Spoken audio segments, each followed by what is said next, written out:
got to go? Good to go?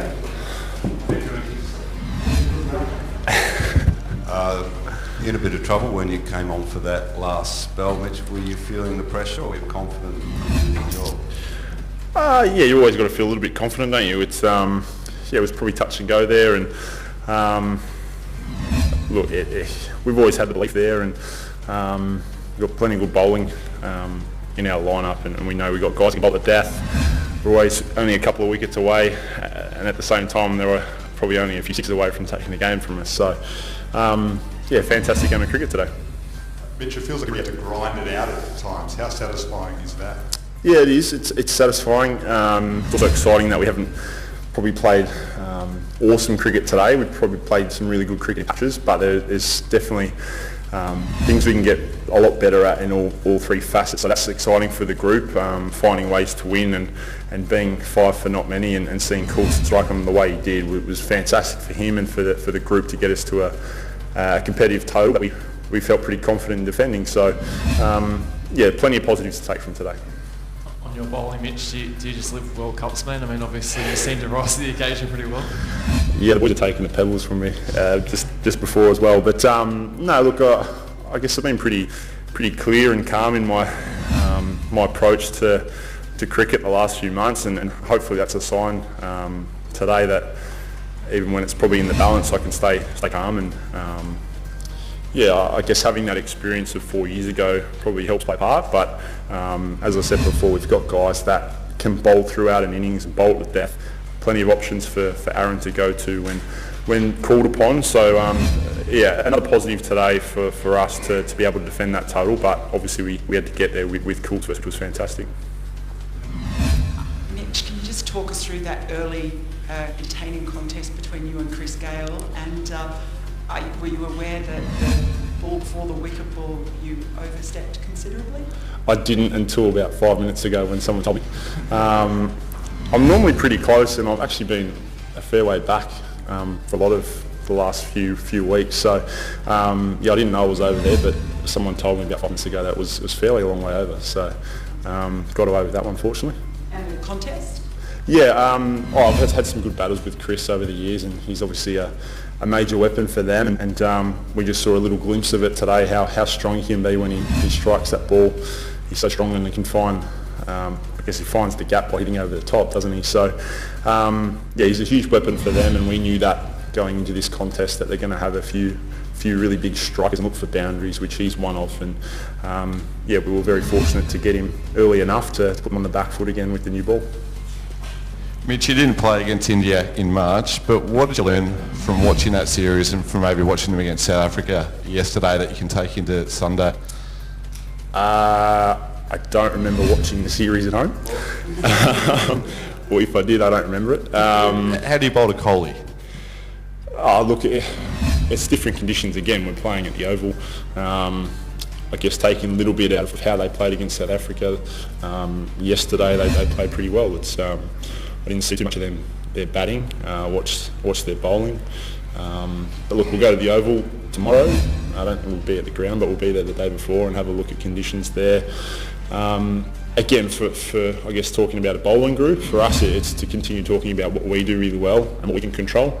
We know they're a fantastic team. They've got depth in their batting. They're strong throughout. Virat's obviously one of the key batsmen. Rohit scored 100 as well. So we'll have a chat about them as a bowling group.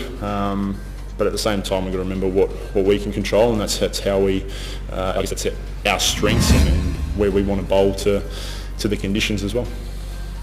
The struggle was you mostly back yourself since you're the full straight. So you back yourself mostly to get the team through.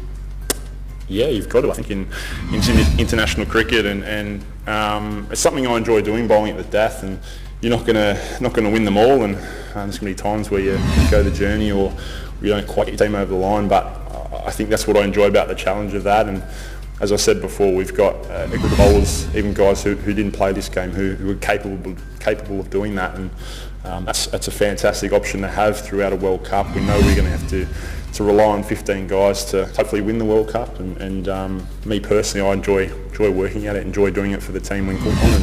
And yeah, I guess the Yorker for me is one I've probably gone to more often than not in the past as well. So blokes still know it's coming, but as long as I keep executing it, hopefully it's going to be better for me than them. Where did 92 come from? What's that, sorry? Where did Nathan's 92 come from? He's been hitting the ball really well. Steve Smith actually said his batting's improved out of sight, but for a few of us who've seen him strike the ball, whether it be in the nets or in series at home gone past, it's such a clean striker of the ball, and he hit some fantastic shots today. And as I said before, he's 92. It's been a real battle for us with the ball, so full credit to him. He was fantastic today with Smudge, obviously taking a bit longer and probably taking a bit more of a cautious approach with Nath swinging pretty hard there. And what was the chat like when it was in the dressing room when it was 38 for 4 and you had sort of tough experience at Trent Bridge after what you've experienced over the last year? That was last year, so that was yeah. It wasn't too quiet. I'm still pretty upbeat and confident. We obviously knew we had a lot of work to do, but we've got guys who bat throughout. We've got Pat Cummins has been striking the ball really well, batting at 9. So yeah, I think it was just try and absorb some pressure there and take it deep and see what we could get to. I guess having a brief chat about it, we thought anything over 200 we could potentially defend. So to get even close to 300 was fantastic. And as we saw just before, it was lucky we got that many due to Coults that they did bat quite well, and we had to bowl really well. And but yeah, there are heaps of positives to take out of today. And just one question per person, please. What is your take on the West Indies pace attack? They're quick and they like short ball.